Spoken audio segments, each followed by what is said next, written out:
सर्वप्रथम मेरे गुरुवार दोनों नित्यलीला रविष्टम विष्णुपाद अष्टोत्तर भक्ति वेदांत श्रवण गोस्वामी महाराज एवं नित्यलीला रविष्टम विष्णुपाद अष्टोत्तर सतनाम भक्ति वेदांत श्रवण गोस्वामी महाराज के अभय चरण कमल में अनंत गुरी साष्टांग धन्यवाद ज्ञापन करता हूँ। तत्पश्चात नित्यलीला रविष्टम विष्णुपाद अष्टोत्तर शत श्रीमद भक्ति वेदांत स्वामी महाराज एवं पूज्य चरण श्रीपाद माधव महाराज, नरसिंह महाराज एवं उपस्थित समस्त वैष्णव के चरण कमलों में मेरा यथायथ दंडवत प्रणाम स्वीकार हो। हम लोग श्री श्री चैतन्य चरितामृतम आदि लीला दसम परिच्छेद से ये महाप्रभु के परिकर नाम और उनके सामान्य रूप में उनके विवरण कृष्णदास कविराज गोस्वामी इस ग्रंथ में दिया गया है।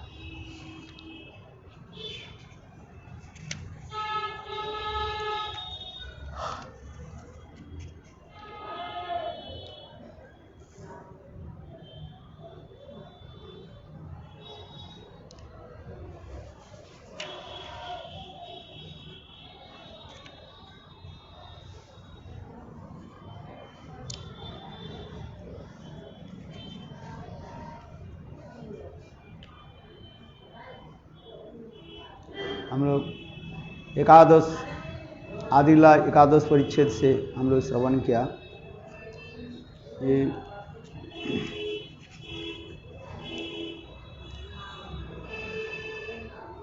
नित्यानंद प्रभु भक्तगण उनके बारे में हम लोग श्रवण किया था।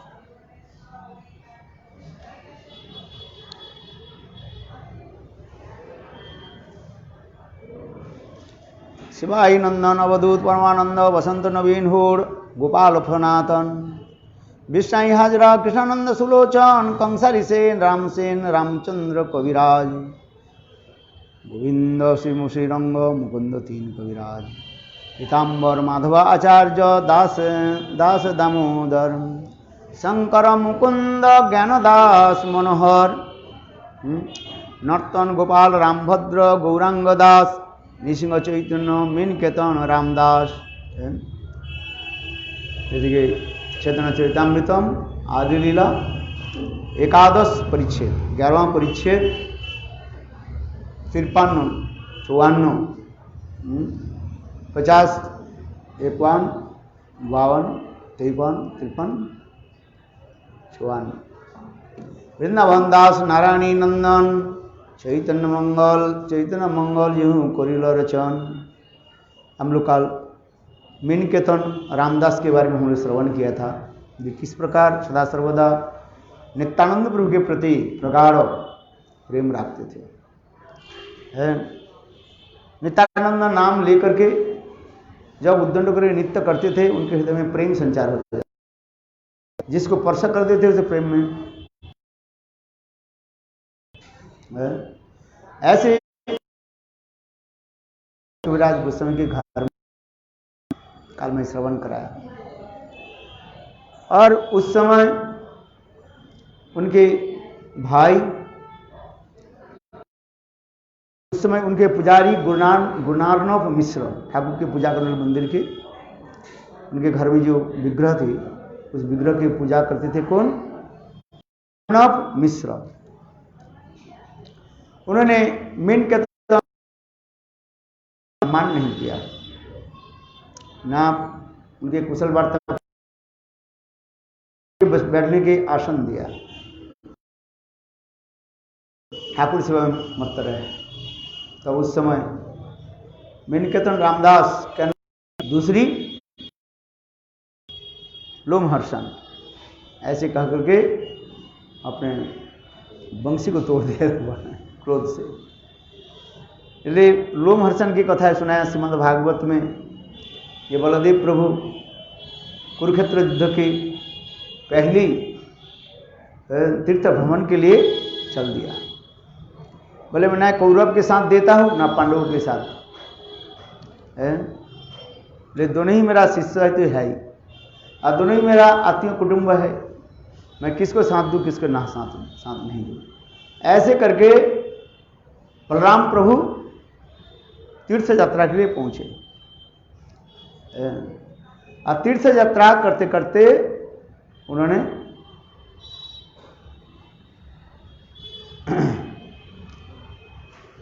क्या बोले नैमिषारण्य पहुंचे, और उस समय उस बैस गद्दी पर वे बैठे थे। सुत गोस्वामी के पिताजी रोम हर्षण सुत कहा जाते हैं,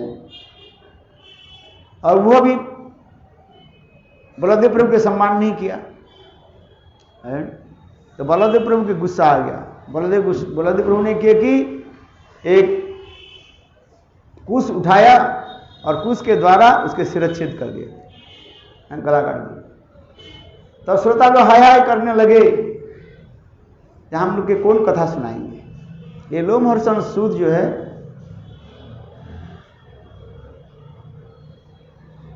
पुराण के पाठक थे, भागवत नहीं, और दूसरी पुराण के पाठक थे, ऐसे लिखा है।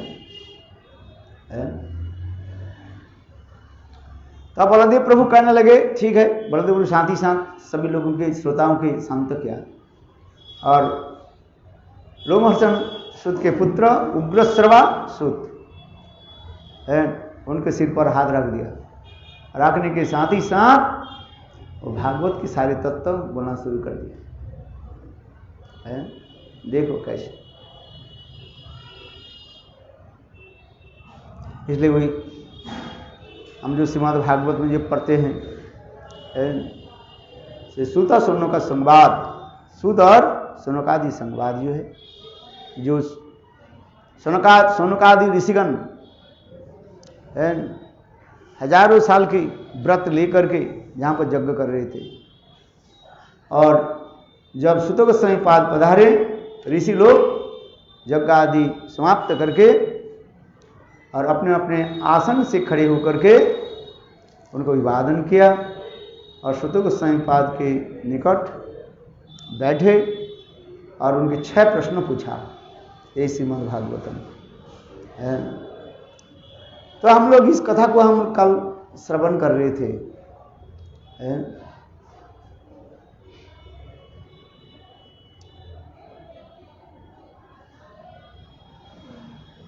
ये निम्नलिखित। इसके बाद जो है नित्यानंद पे क्या बोले, कृष्णदास कविराज जब घर से लौटे, कहीं काम से गए थे, बाहर से लौटे, तो अब उनके भाई के साथ कुछ वार्तालाप होने लगे। उनके भाई महाप्रभु के प्रति श्रद्धा रखते थे, किंतु नित्यानंद के प्रति श्रद्धा नहीं रखते थे। आज समझ में? तब कृष्णदास कविराज गोस्वामी रुष्ट हो, तो उन्होंने क्या कि उन्होंने घर छोड़ दिया और वृंदावन को चलने लगे। यहाँ पर नित्यानंद के सम्मान नहीं है, उस घर में रह करके क्या फायदा है। ये सब कथा हम लोग काल श्रवण किया। इसलिए कहता है मीन कहते रामदास, वृंदावन दास, नारायणी नंदन, चैतन्य मंगल देव करिला रचन। और वृंदावन दास नारायणी नंदन, रानी के पुत्र चैतन्य मंगल जो रचना की, पहली वृंदावन दास ठाकुर जो ग्रंथ रचना की, उसके नाम था चैतन्य मंगल। जब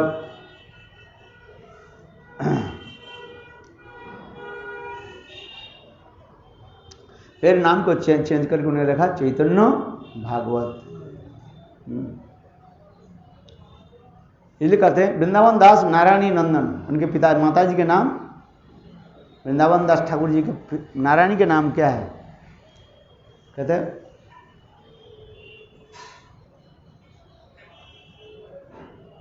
नारायणी,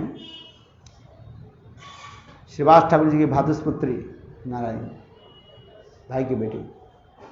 इसलिए जब छोटी थी महाप्रभु उनकी कैसी कृपा की, अपने उच्छिष्ट दे देते नारायणी नित्य प्रत्यह महाप्रभु की सेवा के लिए गंगाजल लेकर के आती थी। महाप्रभु अपने उच्छिष्ट देख करके बोलते थे, महाप्रभु उनको बुलाते थे, बुलाओ, कृष्ण कृष्ण बोलो, कृष्ण कृष्ण नाम करके ऐसे महाप्रभु की कृपा से और उनकी गर्भ से वृंदावन दास ठाकुर प्रकट हुए, जो कृष्ण लीला की व्यासावतार कहा जाता है।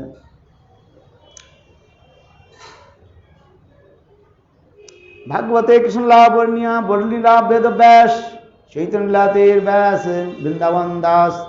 जिस प्रकार श्रीमद् भागवत में कृष्ण लीला जो वर्णन हुए हैं, ये कहते हैं कृष्ण द्वैपायन वेद व्यास। भागवत किसने लिखी? कृष्ण द्वैपायन वेद व्यास। ठीक उसी प्रकार महाप्रभु की लीला किसने लिखा? वृंदावन दास ठाकुर, चैतन्य भागवत। चैतन्य लीलाते व्यास वृंदावन दास सर्वसखा श्रेष्ठ वीरभद्र गोसाई, तहा रूप सखा आर्यतंत नाई। अनंत नित्यानंद के करे गुणवान, आत्मा पवित्र हेतु लिखिराम जत कतजन। यहाँ पर कृष्णदास कविराज गोस्वामी दई न करके कह रहे हैं, अपने हृदय की मैल को दूर करने के लिए मैंने नित्यानंद प्रभु के जो प्रिय परिकर उनके नाम लेकर के यहाँ पर मैं संक्षिप्त रूप में उनके जीवन चरित्र बताया। आत्मा पवित्रता हेतु लिखिलाम कतजन, यही सर्वशाखा पूर्ण पक्क प्रेम फले, जारी देखे तर दिया भाषा ही लो सकले। फिर कृष्णदास कविराज गोस्वामी कह रहे हैं, जो मैं नित्यानंद प्रभु की शाखा प्रशाखा के नाम लिया, इनके नाम जीव कृष्ण प्रेम में उत्पन्न हो जाए, मत तो हो जाए। अरे शुद्ध वैष्णव के नाम ग्रहण करने से प्रेम उत्पन्न हो जाता है। वैष्णव नाम थे उल्लास। शास्त्र कहा गया, यदि वैष्णव के नाम में उल्लास नहीं हो, उल्लास माने आनंद, हृदय भी उत्फुल्लता नहीं, तो अपराध समझना चाहिए। इसलिए कृष्णदास कविराज भी उसी प्रकार कह रहे हैं, यही सर्वसखा पूर्ण पक्क प्रेम फले, प्रेम रूप पक्क फल। जिस प्रकार सुख पक्षी चोंच लगाने से और भी मिठास हो जाता है। कच्चा जो फल में सूख चोंच नहीं लगाते, तोता जो चोंच नहीं लगाते, थोड़ी सी पक्का हो जाए चोंच लगती, तो वो फल और भी स्वादिष्ट होता है। इसी प्रकार आत्म जन यही पुरुषत्व शाखा पूर्ण पक्क प्रेम, जारे देखे तारे दिया भाषाई लो सकले। अनर्गल प्रेम सवार चेष्टा अनर्गल धरे महाबल, संग वे कोहिला में नित्यानंदेर गण, जहार अवधि न पाए सहस्र बदन। शिव रघुनाथ पद कही कृष्णदास यदि नित्यानंद स्कंद सखा वर्ण नाम एक है। इस प्रकार कृष्णदास कविराज गोस्वामी अत्यंत दीनहीन होकर के कह रहे हैं, जो मैं संक्षेप रूप में नित्यानंद प्रभु के परिकर गणों के नाम लिया, और भी अनेक परिकर है, जहां अवधि ना पाए सहस्र बदन। अरे और मैं क्या कहूं, ये भी क्या कहूं, सहस्र बदन किसका है? हजारों मुख किसका है? अनंत देव का है। अनंत देव भी जिनके वर्णन कर नहीं पाते। जार अवधि ना पाए सहस्र बदन, श्री रघुनाथ पदिजा दास, चैतन्य चरितामृत कही कृष्णदास। श्री रघुनाथ पद अद्वैत अंग्रीब्ज भृंगास्थानम संसारो भूतो अनिलम हित्वा शरण सारभूतो नौमि चैतन्य जीवनान। अद्वैत प्रभु अनुगत जन दुई प्रकार, एक सारग्राही और एक भारग्राही। तन्मध्ये असार वायदे के परित्याग करके समस्त सारग्राही चैतन्य दास जी को प्रणाम करें। अद्वैत आचार्य की दो प्रकार अनुगत जन है। एक है क्या? सारग्राही। सारग्राही माने शास्त्र की शुद्ध तात्पर्य विचार करके हृदय में रख करके जो चलने वाले हैं उसके सारग्राही कहते हैं। क्या बोलता है रामानंद? क्या बोला? सारग्राही। और असारग्राही बहिर की वस्तु लेकर के जो चलते हैं। शास्त्र की तात्पर्य सभी लोगों के समझ में नहीं आएगा, इसलिए दो प्रकार के एक संसार में लोग होता है, एक सारग्राही और एक असारग्राही। सार माने एसेंस ऑफ द स्क्रिप्चर, शास्त्र की। और असारग्राही जो शास्त्र की जो सार वस्तु समझ नहीं पाते। जैसे एक धान होता है ना, राइस चावल ही होता है, उससे कुछ होता है क्या जिसमें अंदर में कुछ नहीं रहता है।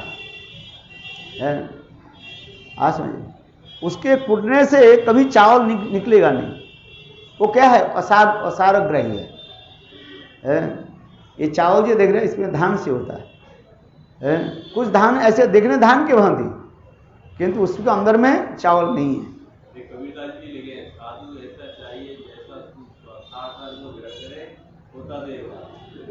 हाँ,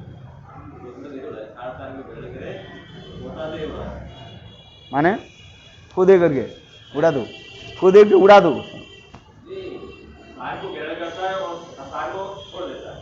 असार को छोड़ देता है।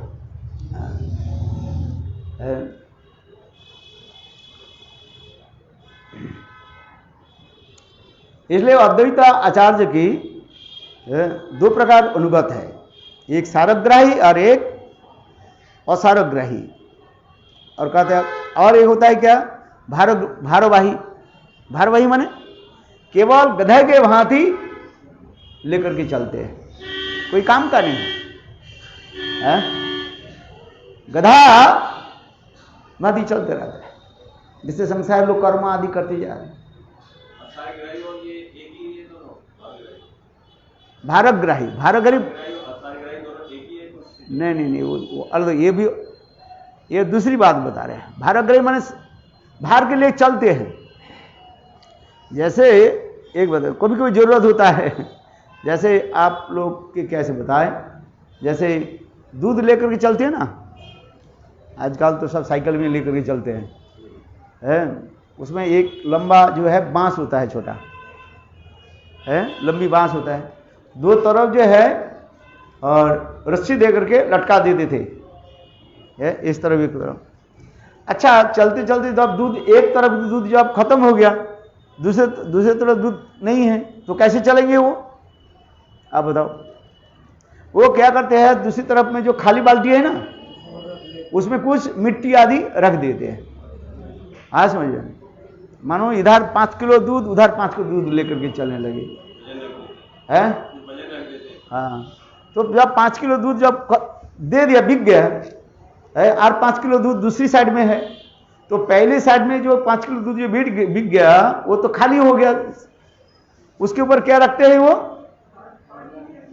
है पानी भर लो, बाप कुछ भी, हाँ मिट्टी भर लो, कुछ भी करो, कि समान होना चाहिए।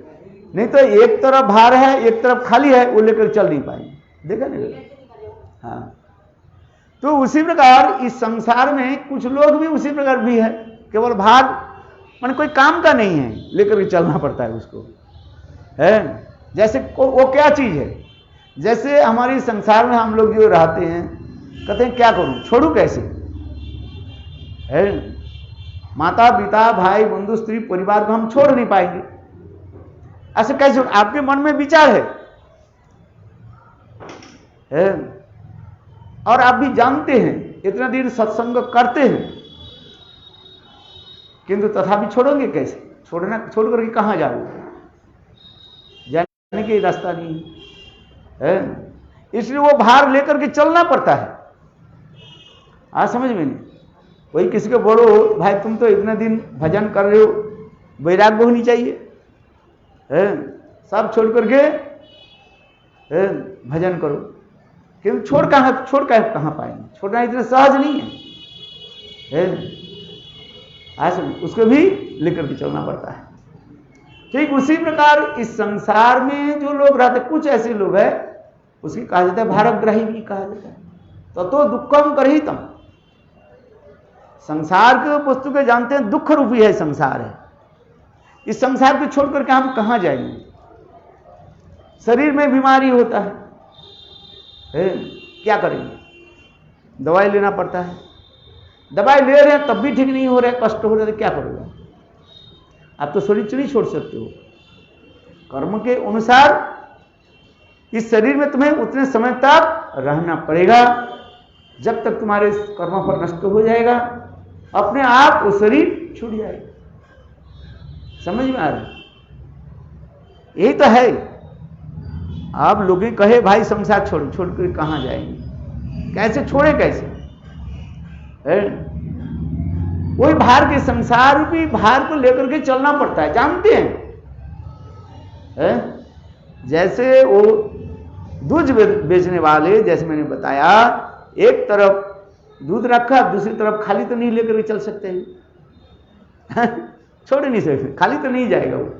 इसलिए उतना ही जो है बाल्टी में पानी रख करके बैलेंस करके ले चलना पड़ता है। तो तात्पर्य किस लिए कह रहे हैं? पहले संसार में चलने की, संसार में रहने के लिए यही कहा जाता है, एक कौशल है, एक्सपर्टिज्म कहा जाता है। और क्या करोगे आप बताओ? बोलने से छोड़ देंगे कोई?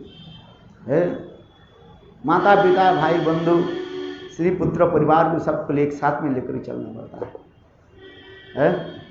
जो संसारी लोग जो संसार में रहते हैं उसके पता है। और फिर ऐसे करते करते भगवान की जब इच्छा होती है अपने आप छूट जाएगा। इसलिए तुम प्रयास मत करो छूटने का, तुम भजन करो, जब समय आएगा अपने आप चले। जैसे दूसरी बाल्टी में जब दूध रखा गया, जब बेच दोगे तो दोनों बाल्टी अपने आप खाली करके चल सकते हैं। दूसरी बाल्टी में जो आप पानी भर के रखा था बैलेंस करने के लिए, जब ये दूध बिक गया तब आप अपने आप ले जाओगे, तब उसके पानी भरने की जरूरत नहीं होता है। ठीक उसी प्रकार भजन करते करते समय आने पर ये शरीर अपने आप छूट जाएगा। हमारे भक्ति विनोद ठाकुर कीर्तन में कह रहे संसार वासना पूरी बिना काने दुख रोग दूरे जाने। ऐसे कब होगा? भजन करते करते मेरा संसार रूपी वासना दूर हो जाएगी। ये हमें होना चाहिए। संसार वासना कभी दुख है। संसार पुकार काने ना पसीवे देह रोग दूरी जावे। वो कब होता है? जब सिद्धि समाप्त हो जाता है, माने परिपक्व हो जाते सिद्धि में, तब अपने आप सांप के भांति कि चूल्हा छोड़ करके ऐसे चले आते हैं, ऐसे चले जाएंगे। सब समय के ऊपर निर्भर होता है। चलो इसे कहता है एक सारग्राही और एक असारग्राही, और एक है क्या? भारग्राही भी है। भार वजन लेकर भी चलते हैं, वजन लेकर चलना पड़ता है कभी कभी, है। जैसे हमारे शरीर है, ये शरीर के हमारे पास वजन है, और ये शरीर नहीं रहे तो भजन नहीं होगा, है कि नहीं? आप ये नहीं कहते शरीर को हम नष्ट कर दे, आत्महत्या कर दे, भजन क्यों हो जाएगा? नहीं होगा। इसलिए शरीर के लेकर के चलना पड़ता है। दुख कष्ट जो भी आ जाए उसके सहन भी करना पड़ता है। इसलिए उसी प्रकार अद्वैत आचार्य की दो प्रकार की अनुगत जन यहां पर कह रहे हैं, एक सारग्राही और एक असारग्राही।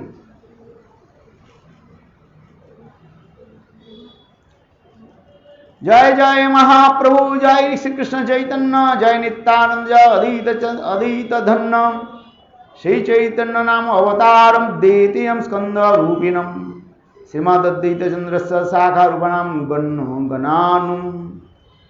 श्री चैतन्य अमर रूपी स्वरूप द्वितीय स्कंद रूपी अद्वैत प्रभु शाखा स्वरूप गण सकल के नमस्कार करता हूँ।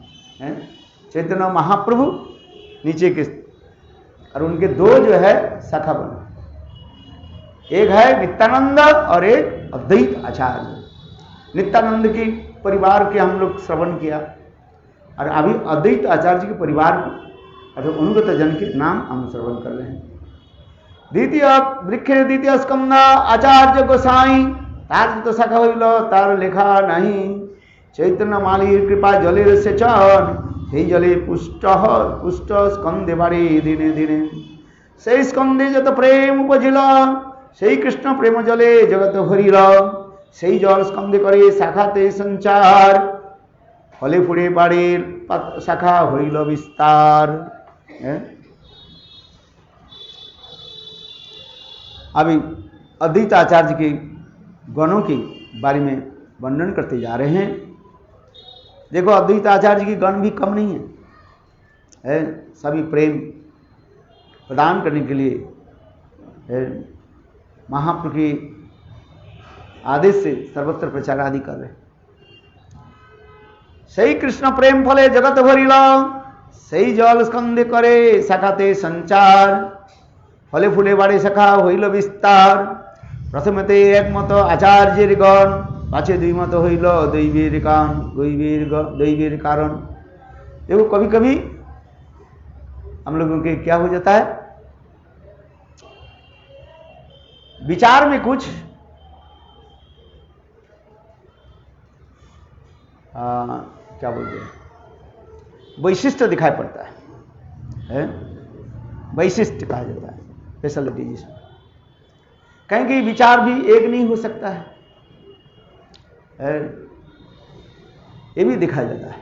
जैसे संसार में हम लोग 3 भाई 4 भाई एक साथ में रहते हैं, किंतु सबकी कभी भी विचार एक नहीं होता है, कभी कभी विचार परिवर्तन हो जाता है। ठीक उसी प्रकार अद्वैत आचार्य तो उन्होंने शुद्ध विचार को जगत में दिखाया, किंतु दैववश माने माया की इच्छा से उनके कुछ अनुगत जन जो है अद्वैत आचार्य के शुद्ध विचारों के ग्रहण कर नहीं पाया। इसलिए कहते हैं प्रथम यदि एक मत आचार्य गण पाछे दुई मत कइल दैवेर कारण। यह तो आचार्य आज्ञा यह तो स्वतंत्र समत कल्पना करे दैव परतंत्र। अद्वैत आचार्य जो विचार जगत में दिखाया उस विचार के कुछ लोग ग्रहण कर लिया और कुछ लोग स्वीकार नहीं किया, ग्रहण कर नहीं पाया। इसलिए कह रहे हैं, ग्रंथकार कह रहे हैं ये देखो इसमें दोष किसका है, किसको दोष दें। स्वतंत्र कल्पना करे दैव परतंत्र, इसी को कहता है माया, माया की प्रभाव है। विचार एक हो जाना ये बड़ी मुश्किल बात होता है। संसार भी हम देखते हैं 2 भाई 3 भाई है, कभी कभी विचार में अलग होता है, पता है कि नहीं है? और कभी कभी वो मान भी लेते हैं, वे नहीं भी मानते हैं। ठीक उसी प्रकार अद्वैत आचार्य की जो गण 2 प्रकार की कहा गया, एक सारग्राही और एक असारग्राही। अद्वैत आचार्य विचार को कुछ भक्त उनके लोग अनुयायी लोग स्वीकार कर लिया और कुछ लोग जो है अपने कल्पना करके, इसलिए कहते हैं समत कल्पना करे दैव परतंत्र। आचार्य मत जी सही मत सार तार अज्ञा लोहिया चले सही तो असार। यहाँ पर कृष्णदास कविराज गोस्वामी कह रहे हैं जो अद्वैत आचार्य जो विचार दिखाया उस विचार को लेकर के सबको चलना पड़ेगा। जो अद्वैताचार्य के विचार नहीं लेकर के अपने समर्थ अपना मत स्थापन करना चाहते हैं, तो कहते हैं उनको जो मत क्या हो, नष्ट हो जाए, छारखार हो जाए, नष्ट हो जाए, और वही असार कहा जाता है। अर्थात अद्वैत आचार्य की विचार के जो पालन नहीं करते हैं वो असारग्राही है। असारे नामैया जानी प्रयोजन, नहीं जानी प्रयोजन। बोले कौन कौन लोग असार के नाम, बोले वो जानने के प्रयोजन नहीं, छोड़ दो उसका था है। हाँ समझे? नहीं कोई कहता नहीं महाराज आप बताइए है, ये कौन कौन लोग अद्वैत आचार्य के विचार नहीं स्वीकार किए। बोले मैं क्यों बोलते जाऊं भाई, एक तो मैं अपराध में पड़ जाऊंगा क्योंकि माया परतंत्र है, दूसरी जो है मेरा समय नष्ट होगा कि नहीं होगा है। ये कभी कभी एक कथा सुनाता हूं। एक बार अकबर बादशाह बीरबल के बोले, बीरबल एक काम करो है, 5 मूर्ख के जो है मेरा दरबार में हाजिर करो। कितने? 5 है। तो बीरबल बोले ठीक है, मुझे 5 महीने दे दीजिए। 5 महीने के बाद वो 5 मूर्ख के जो है आपके दरबार में हाजिर कराएंगे। अच्छा, 5 महीने इधर उधर घूमते घूमते फिर उन्होंने 3 व्यक्ति को पकड़ करके लाया। किसने? बीरबल ने 3 मूर्ख के पकड़ करके लाया। अच्छा है, 2 रह गया। तो अकबर बादशाह बोले, राजा बोले बताओ बीरबल, तुमको तो बोला 5 मूर्ख को पकड़ लाने के लिए, तुमने 3 क्यों लाया?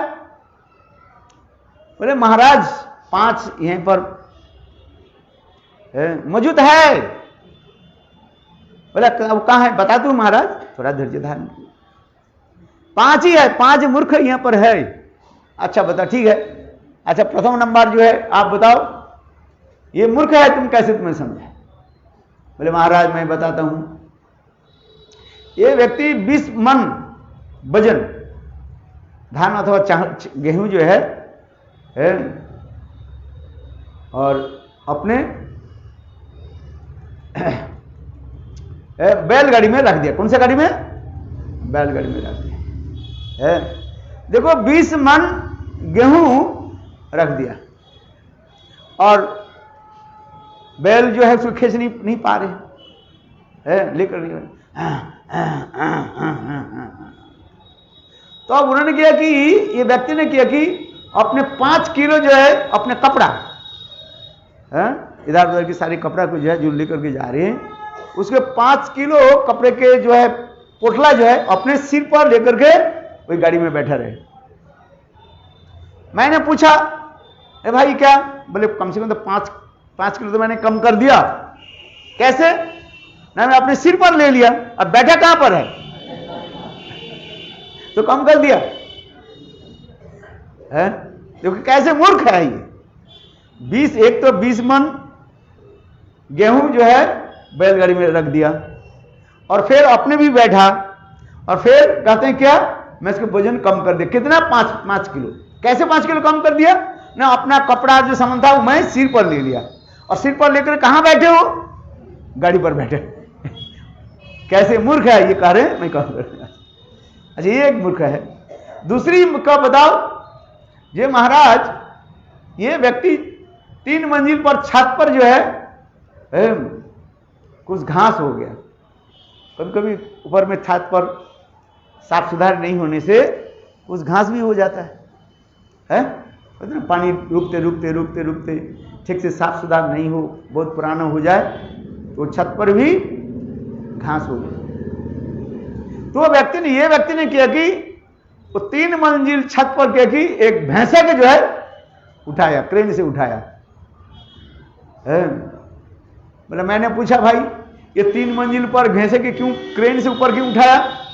बोले देखो यहां पर ये छत पर जो घास हो गया ना, ये भैंसा सब घास खा जाइए। बोलो वृंदावन बिहारी लाल। कैसे मूर्ख है ये? अच्छा मूर्ख नहीं है क्या? 3 मंजिल पर ये क्या बोले,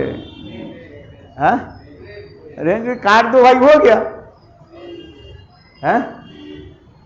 अरे को क्या, वो घास काटने, घास को सफाई करने के लिए क्या किया, भैंसे के ऊपर चढ़ा। ये पंडित है कि मूर्ख है? अच्छा ये भी मूर्ख है। अच्छा तीसरी क्या है महाराज? तीसरी बताता हूं। ये व्यक्ति पेड़ पर चढ़ करके 50 फीट पेड़ पर चढ़ करके डाल काट रहे थे। और डाल काट से कैसे काट रहे थे? जिस डाल पर वो बैठा हुआ है उस डाल को इस तरफ भी काट रहे थे, बाएं तरफ डाल काट रहे थे। मैंने पूछा भाई अरे तू तो गिर जाओगे, डाल कट जाए तो नीचे गिर जाओगे। बोले इसलिए काट रहा हूं, मैं तो जानता हूं गिर जाऊंगा, तो जल्दी ही उतार करके आ जाओगे ना। उसके ये चिंता नहीं है ये डाल से कट जाए उसके शरीर में चोट लगेगा, वो मर जाएगा, ये चिंता नहीं करे। बोले क्या मैंने जल्दी जल्दी ही उतर के आ जाओ। ये भी एक मूर्ख है। तो कितने मूर्ख हो गया? 3। अच्छा आग पर बादशाह ने बताया। अच्छा बताओ चौथा और 5वां नंबर मूर्ख क्या है? बोले महाराज यदि हमारा दोष नहीं ले तो मैं बताता हूं, वो भी मौजूद है। बोले कौन है? बोले महाराज एक तो मैं हूं। तुम मूर्ख हो? अरे नहीं नहीं नहीं, नहीं तुम तो पंडित हो। बोले महाराज मैं बताता हूं, देखो 5 महीने सब कुछ काम छोड़ करके मैं मूर्ख ढूंढने के लिए समय के बिताया। मूर्ख मूर्ख ढूंढते है कि नहीं आप बताओ। मेरा बेकार काम चला गया, समय नष्ट हो गया मूर्ख के ढूंढने के लिए। अच्छा चलो तुम्हारी बात मान लिया। 6 नंबर 5 नंबर मूर्ख कौन है? महाराज यदि मेरा अपराध नहीं ले मैं बता दूं। बोले आप ही है महाराज, आप ही मूर्ख हो। बोले कैसे? ये महाराज आज तक कभी नहीं सुना, पंडित लोग जो है मूर्ख भी ढूंढते हैं। आप ऐसे विद्वान होकर के, राजा होकर के किसको ढूंढ रहे हैं? मूर्ख के ढूंढ रहे हैं। और उसी हमें काम में लगा दिया है, केवल समय नष्ट और कुछ नहीं। यहां पर उसी प्रकार अद्वैत आचार्य की जो बात हम लोग कर रहे हैं, जो लोग अद्वैत आचार्य के विचार को नहीं मान करके अपने समत, अपना मत है, अपने विचार को जो लगाते हैं उसे कहा जाता है असार कहा। इसे आचार्य जय मत सही मत सार, तारंगा लंगी जयी चले सही तो असार। आचार्य अद्वैत आचार्य के मत जो विचार जो है वो शुद्ध विचार है। और ऐसे अद्वैत आचार्य के विचार को उल्लंघन करके, छोड़ करके जो अपने मत स्थापन करते हैं वो असारग्राही है। असारे नमैया नहीं प्रयोजन, भेद न जानिबे करी एकत्र गणन है। धन्य राशि मापे जो छे पत्ना सहित पश्चाते पत्ना उड़ाइया संस्कार करीते। फिर कह रहे हैं अद्वैत कृष्णदास कविराज गोस्वामी कहते हैं, ये देखो बाजार में हम जाते हैं चावल खरीदने के लिए, रेशन के चावल खरीदते हैं ना, उसमें कुछ धान भी रहता है और कुछ भी पत्थर की जो टुकड़ा भी रहता है, रहता नहीं? आप तो ध्यान से देखना है। देखो आपने क्या किया, धान की गेहूं की चावल की दाम से एक ही मूल्य से उनको खरीदा है, और फिर उसको क्या करते हैं, चावल के रख देते हैं, वो पत्थर जो कंकड़ जो है उसको क्या करते हैं, फेंक देते हैं। ठीक उसी प्रकार अद्वैत आचार्य के विचार को तो पहले तो ले लेते हैं, किंतु समझ नहीं पा करके, अद्वैत विचार को नहीं समझ नहीं पा करके क्या करते हैं, अपने कल्पना मत से लगा देते हैं। इसलिए कहते हैं धन राशि में पे छे पतना सहित पश्चाते पतना उड़ाइया संस्कार करीते। या जिस प्रकार धान के साथ और जिसमें धान नहीं होता हाथ उसके भी ले लेते हैं, इसके बाद क्या होता है उसको उड़ा देते हैं। फूक देने से उड़ जाते हैं। बात ऐसे होता है ना, उसको क्या बोलते, शुभ बोलते हैं, हाँ, चावल के साफ करने के लिए ऐसे ऐसे करो, वो अपने आप हो। ठीक उसी प्रकार बोले अद्वैत आचार्य के असार लोग, उनसे कैसे दूर रहें, है ना, सद विचार को ग्रहण कर लेने से है अपने आप असद विचार चला जाएगा। सूर्य के आलो आ जाए, सूर्यालो, अंधकार अपने आप हट जाएगा। रवि रजनी कहू न है एक ठाम। सूर्य की रश्मि और अंधकार एक साथ में नहीं रह सकते है। अंधकार कैसे चले जाएगी? अंधकार एक घर में जाकर कोई अंधकार तो हट जा, हट जा, हट जाएगी। बत्ती जलाओ, है मोमबत्ती जला दो, है हट जाएगी, अंधकार दूर हो जाएगा, प्रकाश अब रोशनी अपने आप आ जाएगी। तात्पर्य क्या है? अर्थात अद्वैत आचार्य की शुद्धा भक्ति यदि हम आश्रय करें, है और असार रूपी विचार अपने आप त्याग हो जाएगी, नष्ट हो जाएगी। इसलिए कह रहे हैं अच्युतानंद बड़ा सखाचार्य नंदन, आजन्म से बिलाते हो चैतन्य चरण, चैतन्य गोसाई गुरु केशव भारती, तार भी तबाक को सुनी दुखे पाइलो होती। आचार्य के पुत्र अच्युतानंद कह रहे हैं, किसने कहा दिया उनको? ये चैतन्य महाप्रभु की सन्यास गुरु कौन है? किससे सन्यास लिया जानते हैं? अद्वैत आचार्य किससे चैतन्य महाप्रभु किससे सन्यास लिया? केशव भारती, हाँ ठीक बोला। इसको सुन करके उनके मन में दुख हुई। चैतन्य गोसाई गुरु केशव भारती, पिता रे बात को सुनिए दुख पाइलो गति, जगत ए गुरु तुम्हें करो ओइछ उपदेश, तुम्हार उपदेश नष्ट हिल देश। है देखो चैतन्य महाप्रभु जगत गुरु ही कहते हैं, जगन्नाथ। भगवान का गुरु कौन है? भगवान शिकार करते हैं लोक लीला के लिए, है इसलिए उनके मन में बहुत दुख हुआ इस कथा को सुन करके। इसलिए कहते हैं यही पितार वाक्य सुनी पाइलो दुख, जगत गुरुदेव तुम्हें कहिल ओइछ उपदेश, तुम्हारे ही उपदेश नष्ट हिल देश। 14 भुवनेर गुरु चैतन्य गोसाई, ये जो 14 भुवन जो है भूर्भुव महजन तप सत्य, ये 14 जो 7 ऊपर और 7 नीचे के लोग जो है, तल बीतल सुतल तलातल रसातल पाताल, है ये सप्त भुवन है। ये सप्त भुवन की गुरु कौन है? चैतन्य गोसाई है। लिखा रहे जगत गुरु तुम 14 भुवने गुरु चैतन्य गोसाई, तार गुरु अन्न कोनो शास्त्री नहीं। अरे महाप्रभु भगवान के गुरु कौन होगा? है चैतन्य महाप्रभु वास्तव रूप में केशव भारती से सन्यास लिया कि नहीं लिया? नहीं, महाप्रभु सन्यास लीला के एक लीला, सन्यास के समय एक लीला प्रस्तुत कर दिया। उनके केशव भारती जाकर के बोले, ये देखो सपना में ये मंत्र आ गया था, है यही मंत्र, क्या यही मंत्र आप मुझे देना चाहते हैं? सन्यास मंत्र है? बोले हाँ। तात्पर्य क्या है? ये चैतन्य महाप्रभु उसको ही सन्यास दे दिया,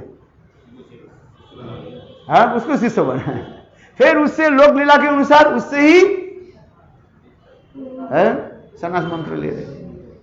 यही जगत के लोग समझ नहीं पाते, इसके लिए कहते ना, कैसे हम लोग जब पढ़ रहे थे प्रकाशानंद सरस्वती, कहते हैं तुम केशव भारती से मध्यम अधिकारी, हम लोग के सन्यास तो धर्म में है, हाँ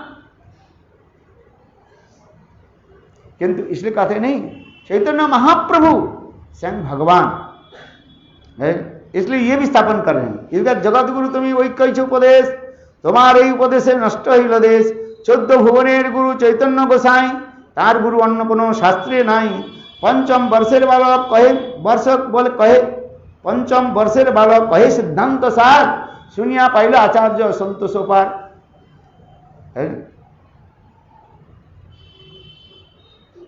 अच्युतानंद अद्वैत आचार्य की बेटा, केवल 5 साल के बालक, उनके मुख से ये सिद्धांत सुन करके अद्वैत आचार्य बहुत प्रसन्न हुए।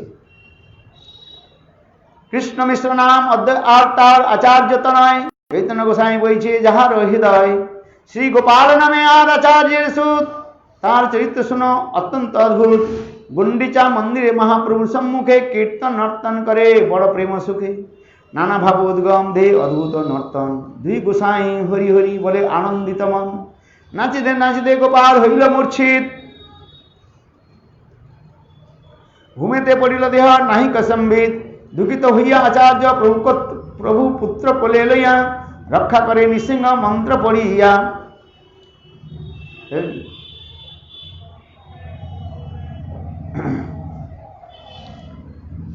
आचार्य अद्वैत आचार्य का और एक पुत्र कौन है? गोपाल। अद्वैत आचार्य के दो पुत्र, अनेक पुत्र थे, उसमें दो है अच्युतानंद और एक गोपाल के नाम आ गए।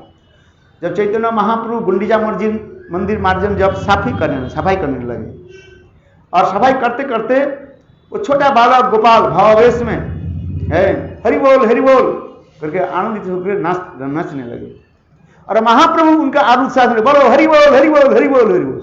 वो छोटा बालक गोपाल वो भी हरि बोल करके नृत्य करने लगे और नृत्य करते करते प्रेम में गोपाल मूर्छित हो गए है। अब मूर्छित जब हो गया देखा तो गिर गया मिट्टी पर है, जमीन पर लेट गए और उनके शरीर में कोई प्राण वायु नहीं, शरीर छोड़ दिया जैसे लग रहा है। अद्वैत आचार्य आ गए। आचार्य अद्वैत आचार्य दुखित होकर के अपने पुत्र गोपाल को जो है ले लिया गोद में, लेकर के क्या रक्षा करे नृसिंह मंत्र पढ़िया नाना मंत्र पढ़े आचार्य ना है चेतन आचार्य दुखे वैष्णवगण करे न कंदन। अद्वैत आचार्य अपने छोटा बालक क्या नाम बता जोर से तो बोलो गोपाल। हाँ देखो किंतु बालक के प्राण वायु नहीं है। अद्वैत आचार्य बहुत दुखित हो गए, इसलिए अद्वैत आचार्य ने कहा कि नृसिंह मंत्र जप करने लगे उनके और अनेक मंत्र सुदर्शन चक्र मंत्र कई मंत्र है बड़े बड़े मंत्र की भी जप करने लगे। विष्णु कवच मंत्र रक्षा कवच मंत्र ये समस्त अनेक मंत्र है उसमें, वेदों में शास्त्र में पुराण में ये समस्त मंत्र आदि। श्रेष्ठ मंत्र कहा जाता है सुदर्शन नासिंह मंत्र कहा जाता है, सुदर्शन कवच भी मंत्र भी कहा जाता है, नासिंह मंत्र नृसिंह मंत्र जप करने लगे किंतु तथापि प्राण भी नहीं आ रहे। इसलिए यहां पर आचार्य नाना मंत्र पढ़े न आचार्य ना है चेतन आचार्य दुखे वैष्णव करे न कंदन। अनेक मंत्र तो जप किया किंतु किसी तरफ से उनके हृदय में माने प्राण संचार नहीं, छोटा बालक चला गया और देखो अद्वैत आचार्य रोना शुरू कर दिया, हाय हाय मेरा बालक चल गया। और उनके देख करके सारे लोग भी रोने लगे। अद्वैत आचार्य के छोटा बालक क्या नाम बताया? गोपाल है। तबे महाप्रभुतार हृदय हस्त धरी उठो गोपाल बोला बोला हरि हरि उठित गोपाल प्रभु स्पर्श धरी सुनी आनंदित हुआ सबे करे हरि धनी बोलो वृंदावन बिहारी लाल की। अद्वैत आचार्य तो किया मंत्र जप कर लिया सब कुछ कर दिया, कुछ काम नहीं किया। और चैतन्य महाप्रभु आकर के उनके ऊपर केवल हाथ रख दिया छाती पर और बोले गोपाल उठो और कृष्ण कृष्ण हरि हरि बोलो। देखो गोपाल उठ गए, उठे और फिर हरि हरि करके नृत्य करने लगे, जो अद्वैत आचार्य कर नहीं पाए। चैतन्य महाप्रभु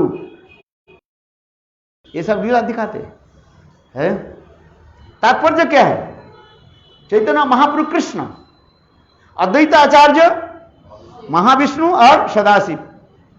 सो कृष्ण के इच्छा से ही सदाशिव और महाविष्णु ये क्या करते, सृष्टि करते हैं, ध्वंस करते हैं। तात्पर्य ये समझ में आ रहे हैं? कृष्ण इसलिए कहते तव इच्छा मत ब्रह्मा करे न सृजन और तव इच्छा मत विष्णु करे न पालन और तव इच्छा मत शिव करे न संहार। तव इच्छा मत जीवेर माया सीजे कारागार।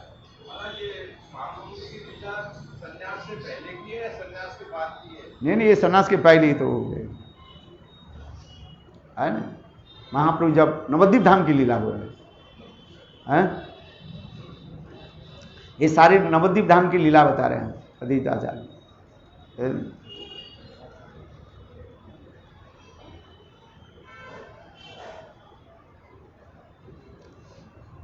तो इसमें आचार्य दुख लोग उड़िलो गोपाल पुरुष समय हो गया। अच्छा आरती करो। आचार्य तार पुत्र श्री बलराम तार पुत्र स्वरूप सखा जगदीश नाम, माने यही लीला के द्वारा प्रमाण करते हैं ये चैतन्य महाप्रभु कृष्ण की इच्छा से ही सृष्टि स्त्री प्रलय साधन शक्ति रेखा एक नहीं अनंत करोड़ विश्व ब्रह्मांड के सृजन सृष्टि ध्वंस वास्तविक रूप में सदाशिव ढंग से कर नहीं पाएंगे। और वास्तव में कौन महाविष्णु सृष्टि नहीं कर नहीं पाएंगे। सब सृष्टि की क्षमता कहां से आ रही है? चैतन्य महाप्रभु यानी कृष्ण। जैसे अभी बत्ती जल रही है यहाँ पर, ये बत्ती के जो इलेक्ट्रिसिटी कहां से आ रहे हैं? पावर हाउस है। आज यदि को हम तो यहाँ बल्ब को देख रहे हैं, बल्ब दे रहे हैं, बोले नहीं, यदि बीच में यदि इसे काट दिया जाए ये बल्ब रहेगा किंतु रोशनी नहीं आएगी। इसलिए उसी प्रकार चैतन्य महाप्रभु यानी कृष्ण क्या है?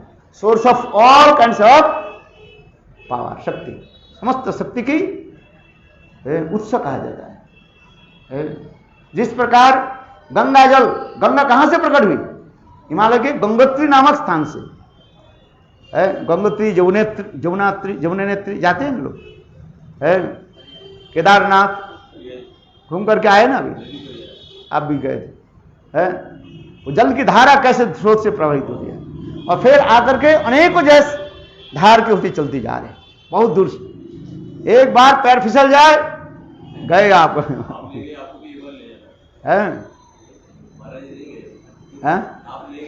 मैं जहां वो बस क्या बोले वहां पर लक्ष्मण झूला तक गए, आगे नहीं गए। मैं हरिद्वार से ऋषिकेश तक गए, इसके आगे नहीं गए। वो भी गंगा के जलधारा कैसे कैसे प्रवाहित होती है। गंगोत्री में एक औरत जो बह गई जाकर पुलिस लगी हुई थी गंगोत्री में, वहां पर ज्यादा घुसने नहीं दे रहे थे क्योंकि स्पीड थी, पानी की इतनी स्पीड थी, एक औरत बह करके 1 सेकंड में पहुंच गई। और क्या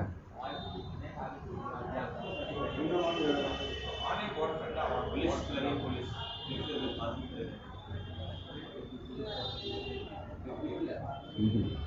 उसी प्रकार यहां पर भी कह रहे हैं आचार्य पुत्र श्री बलराम तार पुत्र स्वरूप सखा जगदीश नाम कमलाकांत विश्वास नाम आचार्य किंकर आचार्य व्यवहार सब ताहर गोचर नीला चले तो एक पत्रिका देख लिखिया प्रताप स्थाने दिल पठाइया सही पत्री कथा आचार्य नहीं जाने कौन पाके सही पत्री आइल प्रभु स्थाने সেই পত্রিতে লেখা আছে এই তো লিখন ঈশ্বরের আচার্যের করিয়াছে স্থাপন কিন্তু তার দৈব কিছু হইয়াছে ঋণ ঋণ সদিবারে চাই মুদ্রা শততিন পত্র পড়িয়া প্রভুর মনে হইল দুঃখ বাইরে হাসিয়া কিছু বলে না জন্ম আচার্যের ছাপিয়াছে করিয়া ঈশ্বর ইতে দোষ নাহি আচার্যের দৈব তব ঈশ্বর ঈশ্বরের দৈন করি করিয়াছেন ভিক্ষা অতএব দণ্ড করি করাইব শিক্ষা। यहाँ पर भी कह रहे हैं कितने सुंदर सुंदर कथा यहाँ पर। नीलाचल जब चैतन्य महाप्रभु सन्यास के पूरा नीलाचल में रहने लगे, प्रतापपुत्र के निकट कमलाकांत विश्वास उन्होंने एक पत्र लिखा। पत्र में लिखा था ये अद्वैत आचार्य उनके जो है 300 रुपये 300 जो है कड़ी जो है माने पैसा जो है क्या हो गया, ऋण हो गया। ये लिखा है उसमें और उस पत्र के चैतन्य महाप्रभु के हाथ में आ गया। उस पत्र को देख करके चैतन्य महाप्रभु गुस्सा आ गया। क्यों? ईश्वर आचार्य करियाचे स्थापन। एक तो कह रहे हैं अद्वैत आचार्य ईश्वर है, भगवान है, तो भगवान किसी के साथ ऋण थोड़ी लेता। हाँ भगवान के ऋण है वो कृष्ण ब्रजनंदन श्याम सुंदर गोपियों के पास लेनी है। न पारे निर्बद्धम सैन्य ससाध कुछ विबुद्धि साधु है, वो तो दूसरी बात है, वो भी रस तत्व के ऊपर। और यहां पर करके कार्य अद्वैत आचार्य जी के कार्य, अद्वैत आचार्य जी ईश्वर है, भगवान है, और ईश्वर के क्या हो गया, उसके ऋण कैसे हो गए? ईश्वर आचार्य करिया स्थापन किंतु तार किछु हई आछे ऋण। ऋण शनिवारे चाई मुद्रा 103 पत्र पढ़ी प्रभु मने हईल धूप बाहरी हंसिया किछु बोले न चांगू। उस पत्र के पढ़ करके चैतन्य महाप्रभु बाहर में कुछ हंसने लगे, मंद मुस्कान कर। फिर चैतन्य महाप्रभु गंभीर हो गए। एक तो करे अद्वैत आचार्य ईश्वर है, भगवान है, सदाशिव अथवा महाविष्णु भगवत तत्व है। और दूसरी क्या करें, उनके कुछ ऐसा ऋण कैसे हो? इसलिए महाप्रभु इस विचार को दिखा रहे। आचार्य स्थापित আছে করিয়া ঈশ্বর, इथे दोष नहीं। आचार्य दैवत ईश्वर, ईश्वरे दैन करी করিয়াছেন ভিক্ষা, অতএব দণ্ড করি করাইব শিক্ষা। গোবিন্দের আজ্ঞা দিলা আজি হইতে, বাউলিয়ার বিশ্বাসে তা না দিবে আসিতে। कुछ बाउल संप्रदाय होता है, ये जो बाउल संप्रदाय है ना, आउल बाउल कर्ता भजा, ये समस्त बाउल संप्रदाय उसी प्रकार है इधर के बाद उधर के लेकर के और अपने मनमानी है कल्पना करके कुछ बोलना शुरू कर देते हैं। आज एक तरफ तो अद्वैत आचार्य के ईश्वर मान रहे हैं, और दूसरी अद्वैत आचार्य के क्या हो गया, 300 जो है रुपया उनको ऋण हो गया उस समय के बाद। इसलिए कहते हैं, इसलिए कह रहे हैं बाउड़िया विश्वास था नादिवे आसिते। इसलिए चैतन्य महाप्रभु अपने सेवक नो, आपने जो कहा ना, ये सब लीला सब जगन्नाथपुरी की लीला है, अर्थात सन्यास के बाद ही लीला है, नवद्वीप की लीला नहीं है। इसलिए कहते विश्वास से कहे तुम्हें बड़ भक्त दंड दे। महाप्रभु ने कहा अपने सेवक गोविंद के कहा, गोविंद ये विश्वास जो है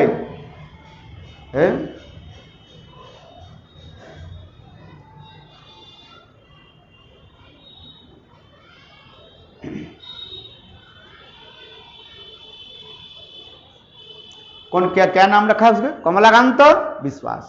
बोले ये सहजिया है, इसलिए उनको मेरे पास मत लाओ। दंड सुने विश्वास होइला परम दुखित, सुनिया प्रभु दंड आचार्य हर्षित। विश्वास से कहे तुम्हें बड़ भगवान, तुम्हारे करिल दंड प्रभु भगवान। पूर्वे महाप्रभु मोरे करे न सम्मान, दुखे पाई मने आमी हইল অনুমান। मुक्ति श्रेष्ठ करी पैनु वशिष्ठ व्याख्यान, क्रुद्ध हिया प्रभु मोरे कइल अपमान। दंड पया से मोर हইল परम आनंद, সেই দণ্ড পাইল ভগবান শ্রী ভাগ্যবান মুকুন্দ। সেই দণ্ড পাইল শিশুচি ভাগ্যবতী, সেই দণ্ড প্রসাদে আর লোকের পাবি গতি। এত কই আচার্য তারে করিয়া আশ্বাসন, আনন্দিত হইলা আইল মহাপ্রভুর পাশ।